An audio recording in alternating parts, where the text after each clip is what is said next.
Right, we're live. We're live. Welcome, Travis. Welcome Thanks. to the What the Haze podcast. Okay, so yeah, first of all, Travis, can you just introduce yourself a little bit to the listeners? Maybe a bit about yourself personally, but also your writing and also reading history, because I know you're a very big reader as well.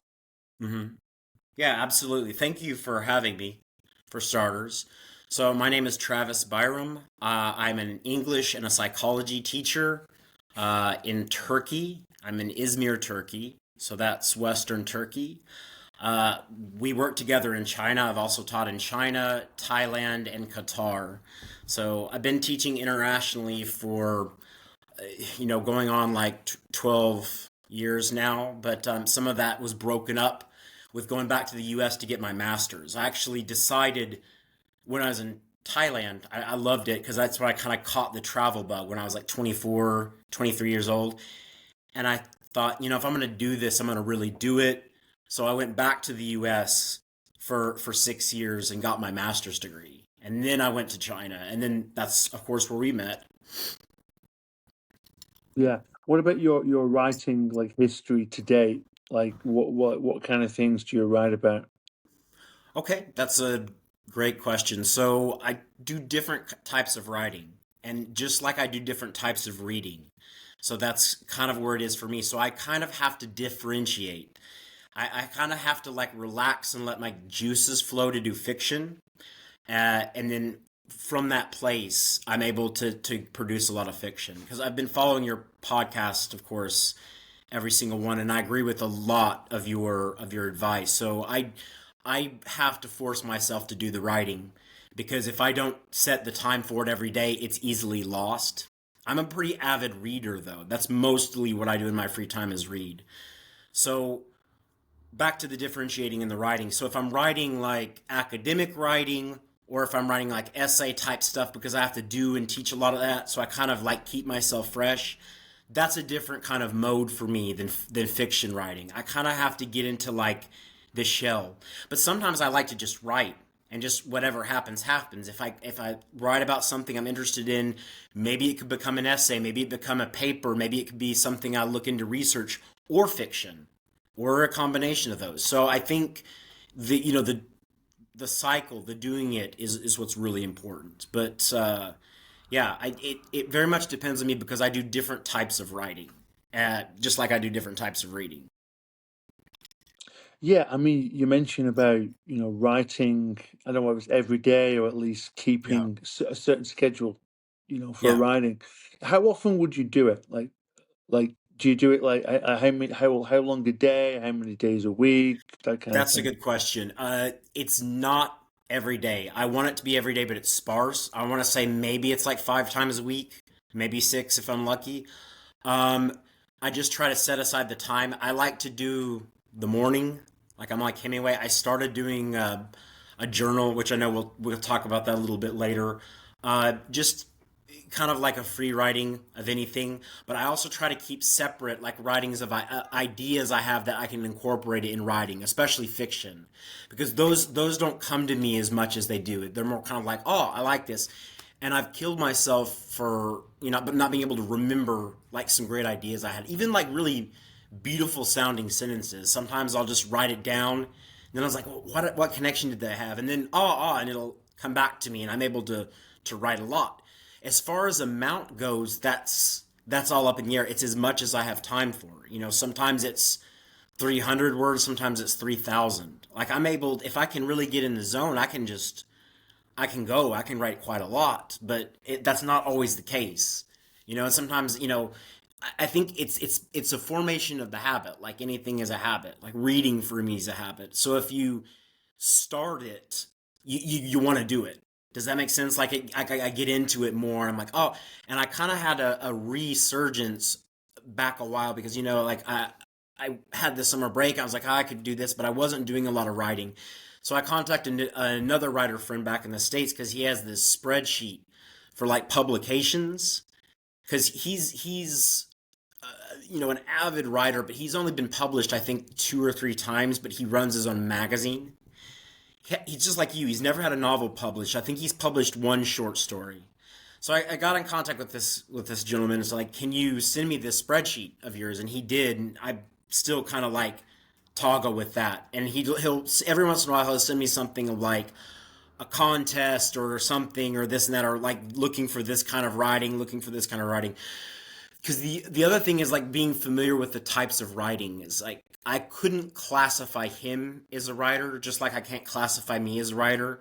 So he sends me everything, even like something I'm not interested in. Like I don't really like that, or that doesn't sound good, or this might sound good, but they might not be right for me. Because my writing tends to kind of my fiction writing tends to be kind of like non-classifiable or speculative fiction. So those kinds of things, it's not as niche. So I have to kind of find the grooves where those belong. Yeah, Uh, I mean, I've heard, again, I'm not an expert on non-fiction by any stretch of the imagination, but I've heard that, like, for non-fiction writing, it's more about social media presence, is what, like, maybe magazines or certainly agents are looking for. and he Like, does all that. Yeah, it's yeah, what's people are scary. saying like 10,000 followers on Instagram, but Yeah. apparently for the good news is for fiction writing, it's not nearly like that. I thought it was like that's what they wanted, but I think a lot of them they still look for what they consider a great idea. But it's like I mean, I personally find it a bit frustrating. It's like you don't know you like Oasis until you hear Oasis, but you know, if someone's asking you for a survey, they wouldn't necessarily say they'd like a band like that. Mm. It's just like taste.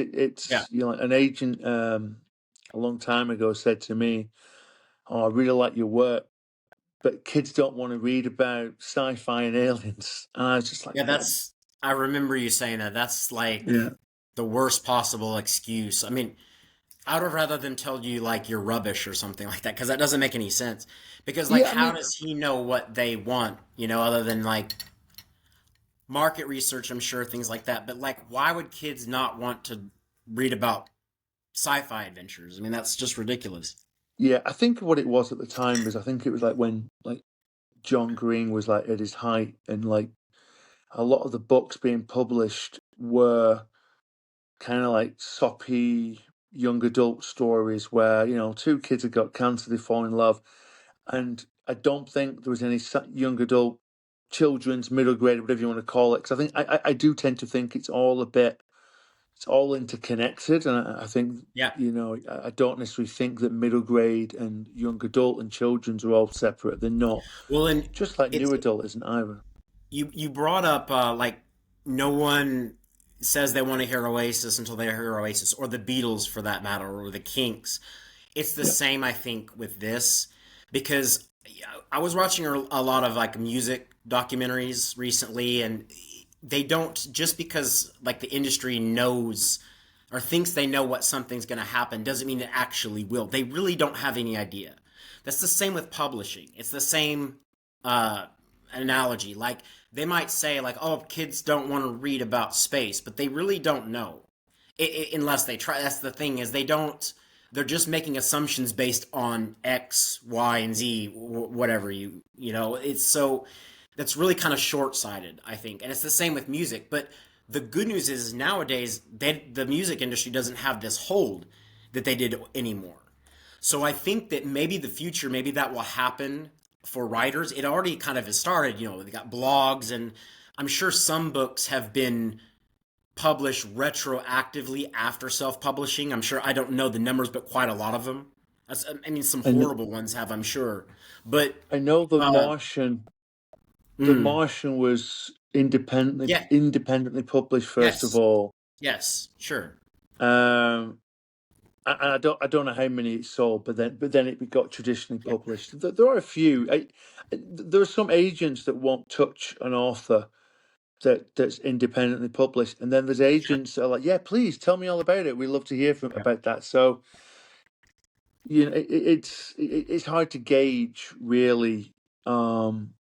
Where absolutely. the market is sometimes. I was going to say there's a few news articles doing the rounds at the moment saying that kids are reading less, and of Mm, course they're trying to link it with social media and AI and stuff, and I get that, But it also just might mean that there's no good books being published and the kids don't like them, and therefore they're not reading them. Yeah, Or and I maybe don't schools are pushing the necessarily. wrong type of books. Yeah, I don't necessarily buy that too, because like I used to think that about music. I dropped off listening to music back in 1998 when everything changed, and you could mark that where everything changed. And I just was like, yeah, this is all garbage. But the thing is good music is out there. It exists, and I'm finding a lot all the time. I've listened to like 12 new bands just from Spotify, just finding stuff. I'm like, this is similar to this. I found like algorithms. So there's no reason that it's the same with writing. There's good writing out there. It's just not getting noticed. And I think part of the reason too is like I mean, I don't know about how kids are in your school. I think that kids don't read maybe as much. And you mentioned you didn't read till you were 18. Um, I don't. I've always read. Like I don't think I started reading heavily though, but it was before 18 for sure. I think it was like 16. So that could be part of it too. It's just like, our kids not reading. Is there something else, or is it audiobooks? It's all these different things. But obviously people are reading because I'm buying and seeking out this obscure fiction. So if I'm doing it, somebody else is doing it. Some people are out there that want it. I don't believe that it's not there. Yeah, I mean, I also think about like, my reading history. I mean, I read a lot now, but I actually read a lot when I was at primary school, elementary school in America, and it was when I got to I don't know what you call it in America, like secondary school, high school, where it just knocks it out of you, and you just get into, you're a young kid and you're being asked to study, say, Shakespeare, and I love Shakespeare, but it's not really appropriate for a 12-year-old, 13-year-old boy or girl for that matter. No, absolutely not. Um, I don't think I and read I can Shakespeare see till high why school. kids switch off, especially Hmm. in the UK. You don't need to take English literature beyond, I think, beyond 16 years old. Oh So, wow, it's I can different. see schools, I think, I mean, look, I'm going back to when I was a kid, and don't get me wrong, it might have changed a little bit since then. But for me, I'm a big fan of trying to getting kids to read. They don't have to read Shakespeare. If they read about, I don't know, a magic Yeah, lawnmower, yeah, and if that's what gets them reading, and then they want to read more books, and then eventually, like mhm, I said, you will get onto Shakespeare, you will get onto yeah, the classics, and you absolutely. will read it and go, "Wow, this is fantastic." Yeah, I've been saying that like a mantra for my students for years, like years on end. Just it doesn't have to be Shakespeare, as you said, or it doesn't have to be To Kill a Mockingbird. Read something you like, and you'll kind of cultivate like a habit or a love or Yeah, something. Because I think because my my habits as a reader now are so diverse and like eclectic. Like I'm turned off now to bad writers, and I'm turned off to writing that I used to like, where they don't kind of change and evolve with like different, tropes or motifs or things like that. It gets old to me. So I'm always kind of like looking for something. And that's a big argument for anything else, that they should consider more than they're considering, these publishing companies, for sure. Like I read Jack Strong and the Red Giant. I was like, it's great. This is a great. I was like, why isn't this in the library, or why aren't kids buying it? Because like, to me, and granted, I don't read YA books. I read it because we were friends. I know you, so I'm trying to send this, and still am, telling people I know who read young adult fiction. Like certain members of my family, like, check this out. Tell me what you think of it, because you read a lot of young adult novels, and then so I can pass this on. Just because, like, it's as good to me as like something like Harry Potter, or I'm trying to think, go on. Maze Say, Maze Runner or something. But it's different. It's in space. Like the perfect pitch is just one sentence: Harry Potter in space. Because I felt like that. It's like, I did kid is put down and pictures out. there. He's bullied. He's down on his luck. He doesn't like his family. He doesn't get along with them. New situation. It's But then of course it's not Harry Potter. Everything is different. The relationships are different. The dialogue is different. So to me, it's something else. I was like, why wouldn't kids want to like engage in this? Because when I read it, I have a pretty good imagination. I could see the characters. I could see what they might look like. I was like, man, if they made this into a film, would it look like this? Would the uniforms be kind of red? Would this kid kind of look like this? And then there's the you have to forgive me for not remembering the names, like the insect kind of you know alien. That The child. character was called Xylem. Yeah, Xylem. Xylem is the character. Yeah, like something like that. Kind of in it, but it also kind of reminded me of other things that I've read. Where there are these kinds of creatures like this. I was like, can I picture him in my head? And I was actually picturing him.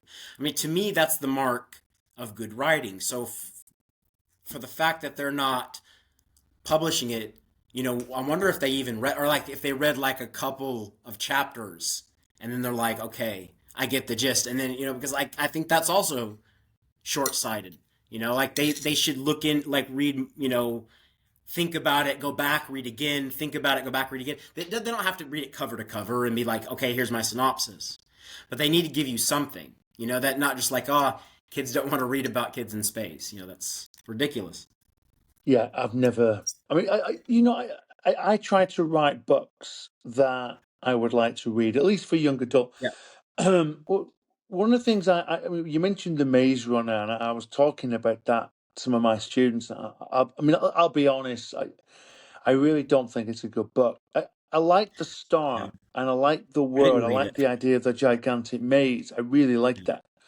Maybe that was a bad But example. I Maybe I meant the feel Hunger Games, but I don't think I've read the Hunger Games either. I think I may have read the first Harry Potter. I don't.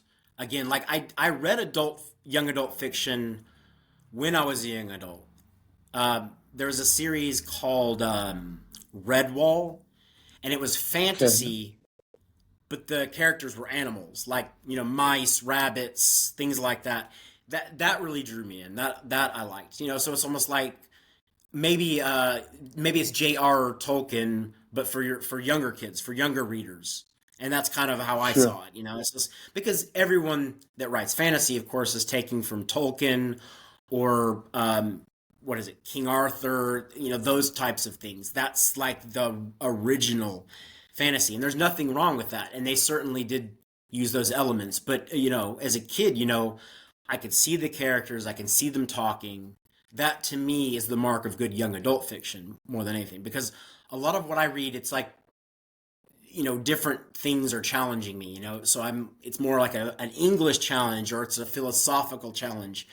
uh, they're not painting that great of pictures in my head. They're just doing all this bizarre linguistic work, and that's great, and that's for me. But if you're a young adult, you want something that's going to pull you, and that's why I don't understand again, like it's not too niche. It's not even too science fiction. You aren't talking about like light speed travel. You're not talking about differential equations. It's all stuff that kids are gonna love. It's good. I mean, yeah, my approach to sci-fi, you watch, for example, Star Trek. If they Mhm. start mentioning like techno babble, I don't care. Yeah. I don't think most of the viewers care. You, No. you go there, like click light speed. You go there. Oh, you're there now. I don't care about techno babble. I mean, I think some people do. It's like you like fantasy fiction. Some people want like these insanely layered, not magic schools, but laws of magic and stuff. And I get it, but I still Yeah. think sometimes simplicity is the best. Like Yeah. the Lord of the Rings is not like it's not full of complex like magical systems. I think people they do try to build on things like that, but Yeah. they You're build on them to absolutely right. such an extent the house starts to become a bit unrecognizable. Like Yeah. I'm a big fan of like Nirvana, and Kurt Cobain said in the Dave Grohl said it when they're in the recording studio. Kurt Cobain would say, "Keep it simple." And I Yeah. think that as a writer, any kind of creator, you have to remember that and don't overcomplicate things. Don't remake the Yeah. wheel. Don't trip yourself up. Just remember at the end of the day, the reader even like, I mean, I read regularly and you read regularly, but I don't want to be reading, I don't have to remember um what the magic system is, or how the spaceship flies, like in terms of physics. Yeah. 100 pages later, I can't be bothered to go back and check. And I think most Yeah. people are like that. Yeah, and you're right, and even because I read a lot of psychology books, so Sure. what they do, how they still they have to walk this thin line about being credible because they're scientists and researchers, but they also have to be engaging, and that can be hard because like going back and forth can be difficult. So sometimes, like the last book I was reading was about the construction of emotions in the brain. So for all of the biological brain stuff, like this writer, she put it in appendices because she wanted people to be able to read it without, because I wanted to read the technical stuff because I wanted to understand it, but not everybody does. And I can see like why they're written in this way. And they also don't, whereas in academic papers, you'll have the citations just there, like boom, boom, boom, like a scholastic essay. But in these books, they'll code them and then they'll be in the back, so it's still there. They're doing their homework, but it doesn't trip Okay. up your reading. Does that make sense? It's kind of like Yeah. this way to do it where you can like not lose your reader. You want it's their way to try to reach an audience that they wouldn't normally get. Because of course I'm going to read it because I'm a psychology teacher and I love psychology, but they want to also to have a kind of a mass appeal. So you're exactly right. Like even people like that in nonfiction have to consider being accessible and keeping it simple, to make Yeah. people engaged. Yeah. Okay. I'm gonna go back a bit now. Yeah, Go back to what you were talking about, the kind of things you write. Now I know because you told me before that yeah, you keep like a dream journal. yeah. I keep a Can you dream tell journal. me like more about that? Like, why did you decide to do it? Like, Yeah, what do you write down? What have you learned from it? That kind of thing. yeah, that's a great question. So I think the inception for that idea started a long time ago because I was always fascinated with my dreams. Ever since I was a child, I've always been interested in them. And if I ever dream about someone like a friend or a family member, something like that, oftentimes I'll reach out to them the next day and say, "Hey, I had this bizarre dream and this happened." And I was doing this, and it came up a lot with one of my close friends in the U.S. And we only talk over email, maybe a couple times a month. But yeah, so I think by like the second or third time I'd hit him up because I'd have these sequences of dreams, which is also a reason for this that I'll get to. He's like, I keep a dream journal. I think you need to do that. So I started doing that. He told me, he's like, you just need to do this because you're going to have these reoccurring dreams, and then you can kind of go back and kind of see the threads, and maybe paint a better picture. So that's where I got into it. I've always been fascinated with my own dreams because sometimes I don't remember them at all, or I remember like one or two things, and sometimes they're extremely vivid, and I remember many details, even things down to like the color of the paint in the house. I've even had dreams where people say you can't read in your dreams. I was actually reading, but it wasn't in the way I read in waking life. So it was really strange, and I Yeah, don't know what. I've read in my dreams as well. Then there So you go. But I think it's yeah, because, Hayes, and I was looking into this. I think it's because you write and because you read. I think when you're training your brain muscles, you're in that echelon of you're using these parts, you're building these networks in your brain, so to speak. So it's very likely that this will happen to you often because it's a big part of your life. You're gonna dream. You might dream that you finish a novel and be like, whoa, whoa, and go back and like make sure you didn't screw it up or something. But yeah, just to go back to the question too. So that's more or less how it started. But I've been interested in like Jungian psychology and dreams and things like that because a lot of that gets dismissed in modern day psychology. And I think and the reason is they don't really know the purpose and they haven't settled on like what dreams are, what the purpose is. Are they this? Are they that? And I like to think of them as they're all correct. They're all of these things. So I think it's good to keep track of them, for a multitude of reasons. And sometimes I look into like, what is this common? Do people have these types of dreams? I'm kind of weary of that sometimes because I don't want to like see that and then like have, oh, okay, that's just what it means, because it might mean something different for me, like dreaming of snakes, where people might think is terrifying. I often see a lot of things where dreaming about snakes is actually a very good thing, in many different cultures and many different, stories and of lore and things like that. Snakes are actually, you know, now what's the best word here? Prolific, special, have a deeper meaning and that are really rich. And it's only like the Adam and Eve story that kind of like slanters that. Everything else about snakes or dragons, if you want to include dragons in kind of that mythology, that they're evil because they're not evil. If you look at like Chinese culture, dragons aren't always evil, things like that. So I'm always kind of careful to like look them up. But what I do too is I'll go back through and I'll look for like common themes, common motifs, common threads. It helps me be reflective in just my writing in general. Because I think it's like if I've got all these things going on, what does this mean? Maybe this means I'm thinking about this a lot. Can I make this into something? Can I turn this into some kind of creative writing or an essay or something like that? So it does help me. It helps me be reflective. It helps me in the reflective and the contemplative process. And hopefully one of these days it'll be like idea spurning.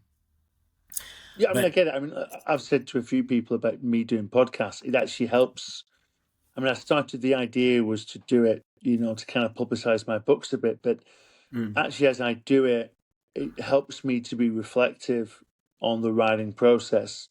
yeah, And a of lot of the course. time to prepare for it, I'm listening to other writing podcasts, not so much for ideas. Sometimes just listen to the style, Mm, gives you some ideas about what I could talk about. But yeah, reflection's important too. So yeah, when you have your dreams, like when would you write it down? Do you write it down straight away, or is yeah. it later?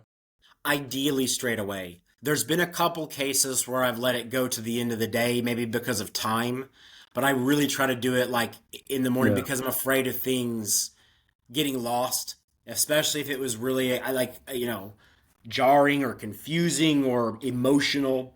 I want to remember it. So I try to capture in the journal. I try to capture what I was feeling, what I saw, how how I reacted, how I felt. I try to get as many details like as possible. So ideally, yes, right when I wake up is when I start doing it. Yeah, I can imagine that. Do you have any recurring dreams? Yeah, I do. Um, uh, the different ones come at different times. Like I would have for the longest time these recurring dreams of being in kind of like this world where I was uncovering a lot of historical stuff, and a lot of these were in the United States, and they were about the United States. But what made the dream so like memorable and strange was that the sky was always kind of like a twilight purple, like a deep Okay. purple all of the time. No sun, but I could see. So it was strange in that way, and I would have these dreams a lot, and one of them incorporated like a house, and some friends of mine were living in the house. I think, in fact, it was the friend that I was talking about who spurned the Dream Journal, and their job was working for the state government to find these American Civil War relics in this property because they had told me in the dream that this property had been private for like a long period of time. So like no one was on it. It was like only this family. But then like something had got out that this was actually like there was some war significant stuff here, or they had found some things, and that he had actually in good faith passed away and left it to the government. So the government had needed these people to like live there and unearth this stuff, which is not in any way, reflective of reality because that's not what would happen. It would be all university people and they would get really serious, but it was like normal people in my dream. So these friends of mine were like going out in these fields that were like pristine and untouched with like these purple skies, and they were finding like these Civil War swords and bullets and like sometimes like you know, pottery, just stuff like that. And they were bringing it to this house that they had, this really small but really fantastic house, and just cleaning the stuff and cataloging it.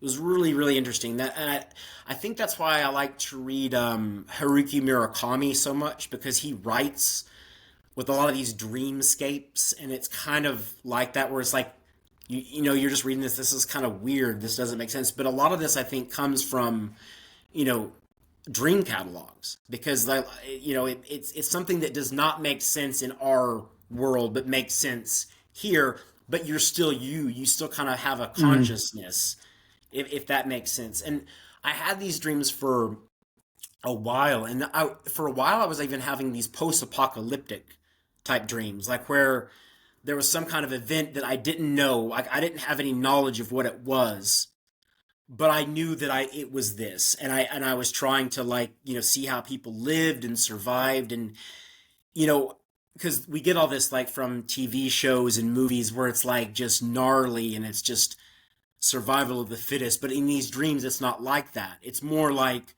realistic, and it's more cooperative, and there's not, at least I'm not seeing, like, these dangers that are going around. But in a sense, people are living in, like, hovels, like poverty, but they're doing kind of like artisan stuff and trade stuff, and trying to, like, build a society. And that's the knowledge that I'm going on. I would have those off and on for a while, just Yeah, strange I stuff. think a lot. I mean, yeah, it touches on. I've been thinking about it recently about like like zombie fiction or apocalyptic fiction, where especially if it's on TV, where the characters are. You've seen The Walking Dead. They're Yeah, I going have. around for years after the apocalypse, driving cars, Yeah. firing guns, and I'm just like, this just would not No, happen. no, You just there's a would not. lot. You wouldn't have it at all.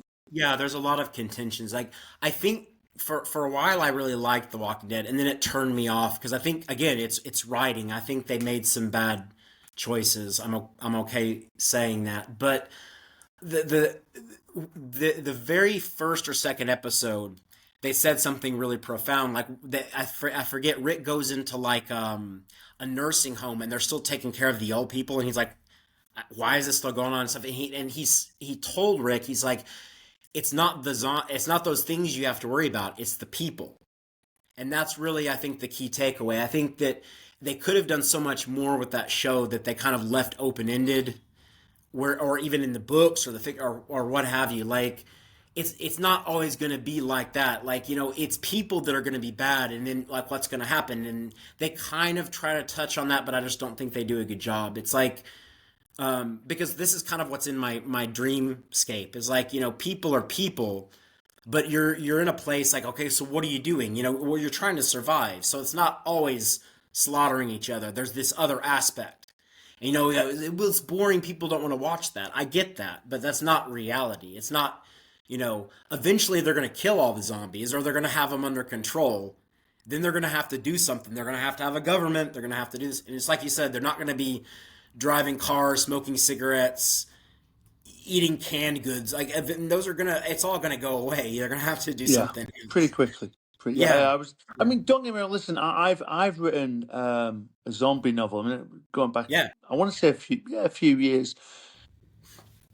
I did do some twists on it, but like I think if I was to write one now, and it was like about this football hooligan, mm, and but it starts in the zombie apocalypse. Whereas normally, if you, the zombie things, they start, you know, after it's happened, and this happens whilst it's going on, and which is a bit different. But and I like like, that two of the major zombie franchises do the same thing, where someone is in a coma and they wake up and it's the zombie apocalypse. It's like, can you do something else, or can you just start it, like you said? yeah, Why do we have to, yeah, like, have the person that's like a stranger in a strange land every single time? Like, it's like, it's, yeah, again, it's in my dream. I didn't know what caused this apocalypse. I didn't know if there's zombies. No one was warned. It was just, but it was clear that civilization had been wiped out, and then this is what was left. So pick your whatever, nuclear war, famine, zombies. But it's still, you're focusing on the what is going on. That could Yeah, be I interesting. mean, yeah, I was thinking as well. Again, I'm thinking on my about my own craft right now, and like a lot of my dreams, they can be a bit computer gamey and a bit actiony. Sure. I'll have recurring dreams. I've had recurring dreams for years where I'll Oh, be you should getting keep a chased by journal big for sure. Then, cats, yeah, like lions, tigers. A long time ago, it would be very scary. Now it's like, oh, I'm having one of those dreams again. you're back. But I Yeah, would have zombie dreams, and they were always fantastic. Like sure. I Yeah, was in like a VR machine. It was like I yeah, was dreaming it, and I was. It's like I was controlling a character trying to escape the zombies, and it wasn't terrifying. It was exciting, yeah. Of and course. you'd be fighting, jumping out of windows, and you wake up, and I was like, "Oh man, that was so good." And I wonder if that's why a lot of my stories I do like to put action in them, Yeah, but of course I don't want the action to be there for action's sake. But I wonder if that's where my mind is. I like that kind of thing. sure. I don't know. Yeah, it could very well be for sure. But it's like you said, you didn't feel terrified. You felt like exhilarated. You thought it was exciting. It was more this.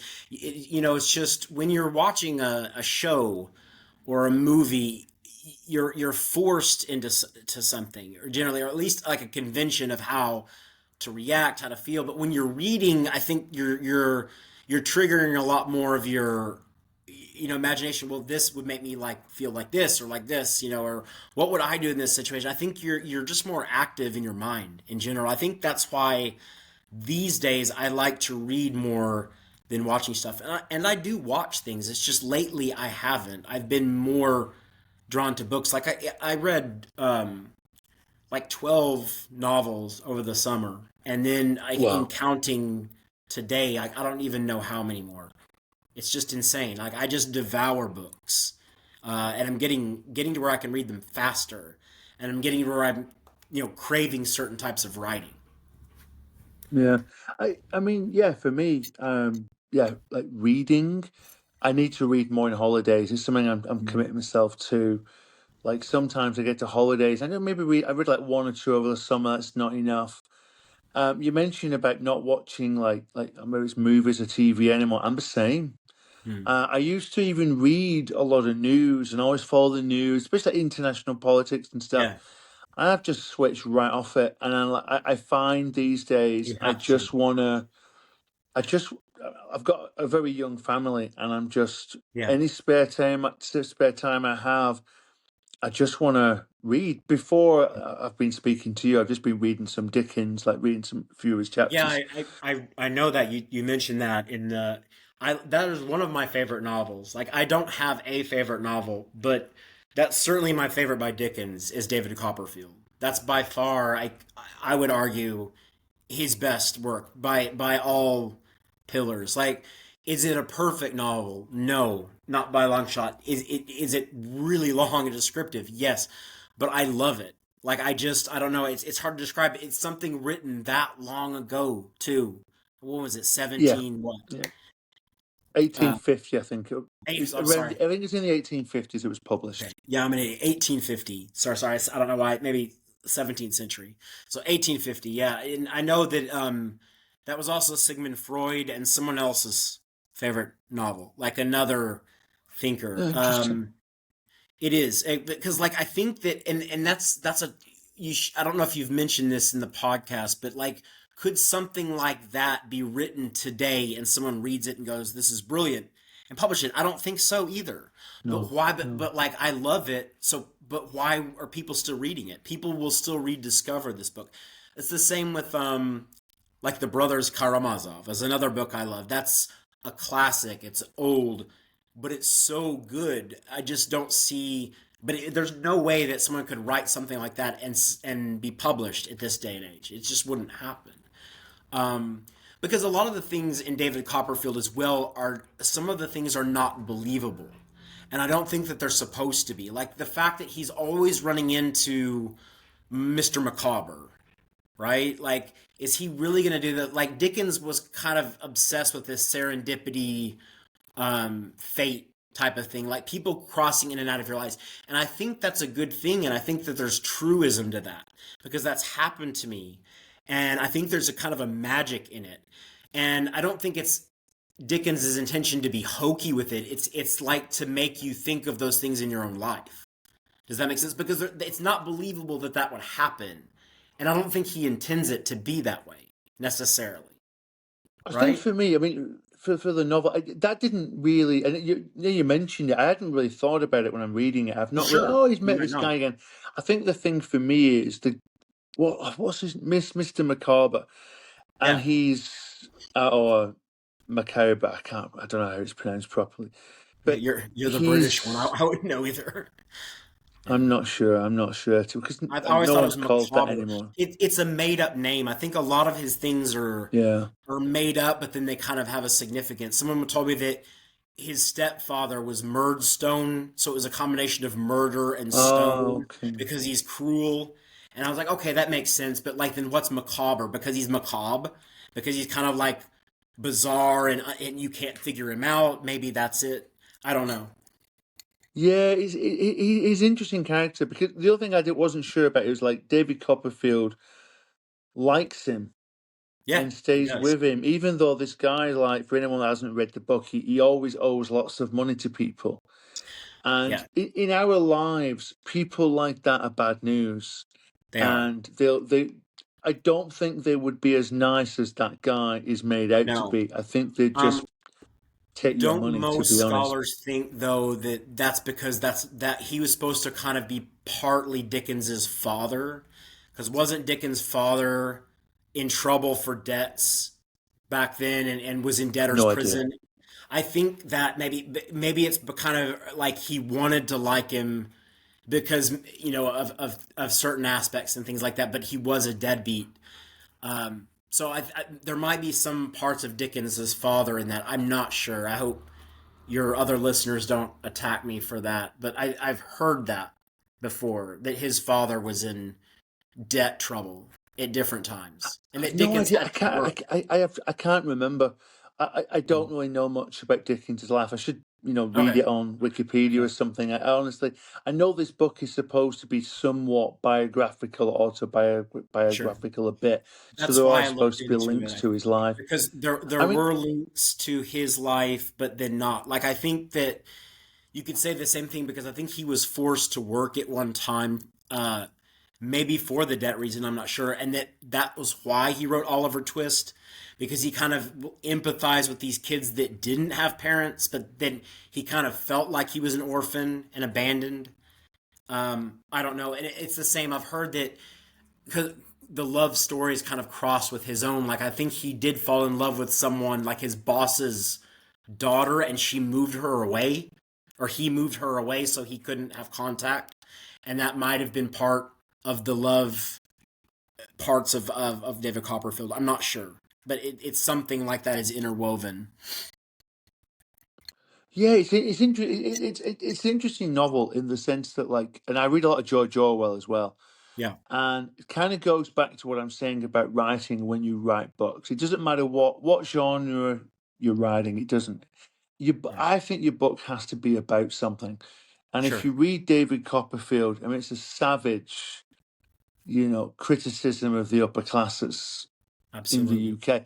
Maybe absolutely, it's a criticism of the UK in general. Like Australia is portrayed as this glowing like diamond that we never see on the horizon where people can go to, live their dreams. It's a yeah, very savage, indictment of, I say like Victorian society at the time. And it makes me realize that, like I say, whatever you're writing, you've got to be about something. I yeah. read, you might have heard of it, a book called Alex Rider. It's like No, what is it? Young adult, middle grade crossover, teenage spy. And it's very highly regarded. I mean, there's like 10 books and stuff.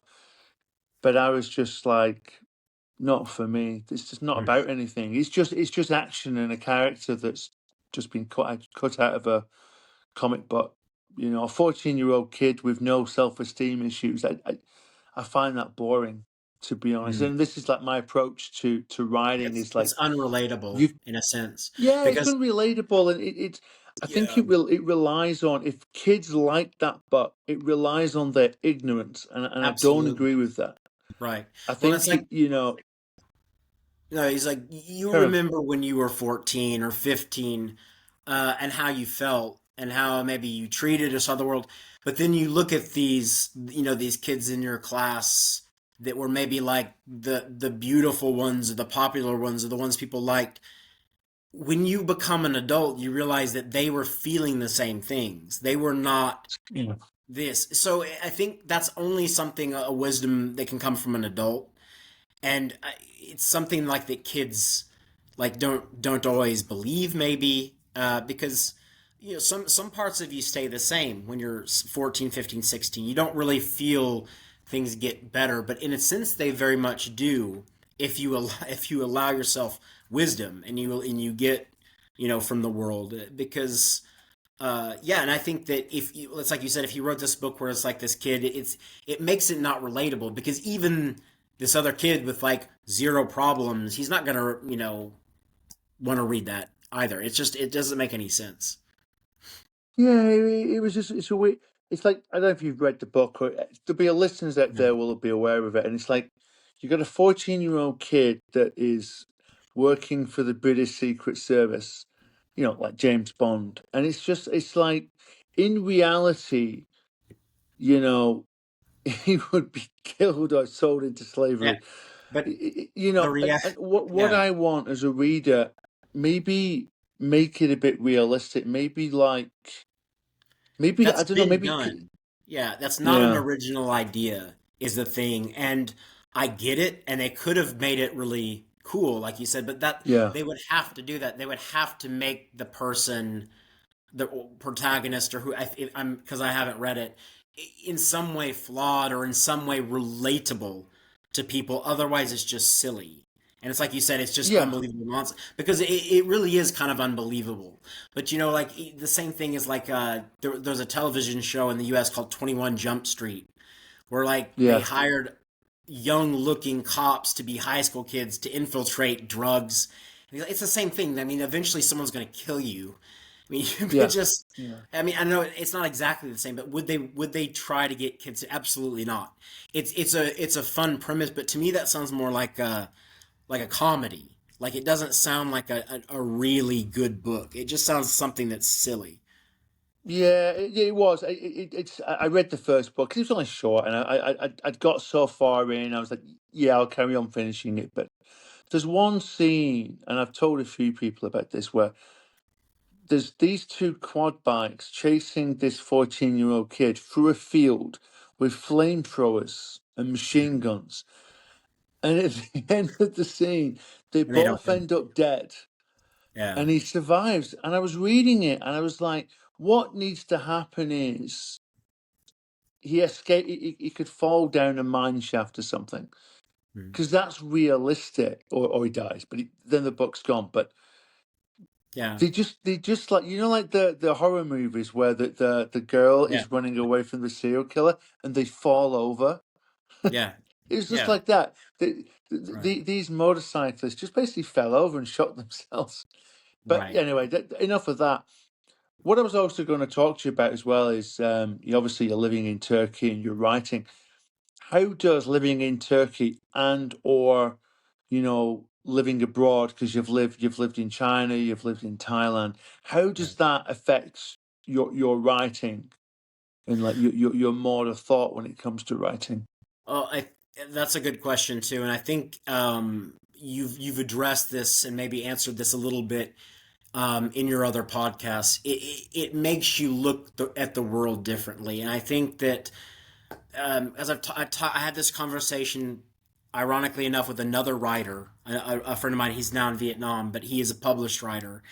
Um, geez, he can't fathom that people can't or don't want to do it. I'm like, it's just not for everybody. I'll just say it's not for everybody. You understand it, I understand it, but when you live abroad, you learn things about yourself that you wouldn't normally think about. It's different when you're, I mean, I don't know about if you've experienced this, but when I lived in Thailand, I lived there for 6 years without leaving Southeast Asia. When I went back to the United States, like, I actually had more reverse culture shock than I had culture Yeah. shock going there, because my ear was hearing only English. So it was like I couldn't turn off the radio. I think it changed me forever, because now, like, I mean, it's like I'm in a breath of fresh air. I'm like walking on the street and people are muttering around in Turkish or yelling, and I'm just like, yeah, I can understand like 5 words, and I'm good with that. As long as I know I'm not in danger. And I know people might think that that sounds ridiculous or stupid, but I like being able to be with my mind, with myself. But you learn more about yourself, about how you handle stressful situations, other people. You learn. I think it's good for people to learn about others that you didn't grow up with. Like, even within the United States, there's probably some merit to that. Like within states and same with England, or like, someone from Scotland might benefit from going to London and seeing how like they live. And I mean, that might not be different enough, but it is different. You have your family, you're raised this way. If you don't get out of your comfort zone there, there's a problem. And I've heard people talk about this, and this is kind of the scary stuff that's going on right now. But if then you go a little further, See, I worked when of course, I was independent working out of college, but then some friends of mine moved to Alaska, so I was like, I'll do that. And Alaska might have been similar to moving to another country. Different people, different languages. I mean, I guess I know Alaska's a state, but they have Native Americans. They're speaking another language. They don't all speak English. You have that. So I think you start to kind of learn about yourself, and you start to respect other people's cultures. You start to like get fascinated by them. It turns on it's like you said, you're on a bus and you see these people and they're probably impoverished, and you're like, wow, it's like, and you really start to think about them, and it's kind of inspiring. It's similar like that to me, but in a sense, it's like it's like the longer you're in a place too, the onion keeps going back. Like, one thing I will say about Turkey that's different than East Asia, I'm just going to say East Asia, is Turkish people read. They actually do read. Like, there's bookstores everywhere. I actually was on a train and I saw a woman reading a book in Turkish, the same book I was reading. And Wow. I didn't know how to say I'm reading the same book. So I was trying to, like, I looked it up. So I was like, man, if again this happens, I'm gonna do it. She was reading a book called The Vegetarian, which is by a Okay. Korean author. And Wow. the reason I know that's what she was reading is because I could see the author's name, obviously, and The Vegetarian is very similar in English to Turkish. Like, it's almost the same word. So I'm like, oh my God, she's reading the book that I'm reading. And it's like, it makes you want. It's like, oh, I wish I could say, so I have a conversation, be like, hey, this is a pretty good book. I read it. I'd like to know what you're thinking about it so far. These types of things. So, my kids will read too. They'll come up to me with like things they've read, and it's surprising. So it was nice for me to go somewhere because to where people like reading and want to talk about books. Because even in the U.S., this is kind of um, not, I don't want to say non-existent, but not as common. You don't hear about people reading as much, like especially kids. So that's something Yeah. I like. Yeah. But I mean, I just think living abroad just kind of like, with all the cliches aside, it makes you more reflective. It makes you more introspective, but it also makes you more curious. And I think in order to be a good writer, you need that curiosity. You need that everlasting or never ending spark that's just going in your head. This, because I think that's what fuels it. I think you need that kind of as a writer to kind of to always be curious about something, you know? I think to add to that, I'd say as well, something I've get, at least from my own experiences, you when you're living abroad, or just say you're traveling, where a long travel, like independent travel, Mm. you have to solve a lot of problems. You get things like culture shock. Things go wrong, but guess what? Absolutely. You solve them. And so it's like when you write books, when I write novels, I have characters that have to solve problems, their own personal Yeah. problems, or Yeah. maybe the world has a problem, but they do overcome it because that's my lived existence. Yeah. There's like for example, Chengdu was really cloudy. Yeah. You have to overcome that mentally sometimes. Now I'm fine, but in my second year here, not my first year, it wasn't as bad, but second year, wow, it's a bit depressing. But you learn to get over it, and that those kind of things for me they go into my work. To be honest, Yeah, absolutely. Like here, it's sunny every day, so it's like I I think uh, from the moment school let out, like the very end of June or whenever it was something like July the 1st, like until maybe a week or two ago. I could be wrong. It could be like a little more than that. It did not rain at all, not even clouds. It was just sunshine. And like late October, it started to rain, and now it's kind of cloudy and overcast. So I was just like, yeah, because when I came here the last year, um, because I've been here over a year now, it rained when we came here. Like we came here from the Middle East, and it rained. Like we had thunderstorms, and I actually like was happy. I was like, oh, good, they have thunderstorms. But then like no storms this summer at all. It was just sunshine, just drought, just heat. Yeah, sounds great. Yeah, yeah. when I lived in Beijing, it was like that. And no, maybe not in the summer, but it was like from like October to April, you wouldn't Mm. get any rain. You might get in the winter, there might be a little bit of snow, but just usually a little bit. Do you use And your then air maybe every few conditioner? years up. Do you use your Oh, air sorry? conditioner all year in Shindu? Do you have to use the AC all year in Shindu? No. Okay, In the wintertime, it's not that cold. yeah, I Normally, it's imagine. like it bottoms out about 9 or 10 degrees. Okay, It is that's not bad. definitely subtropical here. I know, And I know. then It's not like in the not like the summertime, other it's place. okay. Yeah. Sorry, say it again. No, it's just like it's different than Nanjing, and I found Nanjing and Xi'an both in China to be quite temperate, but like have a heavy rain season, lots of rain.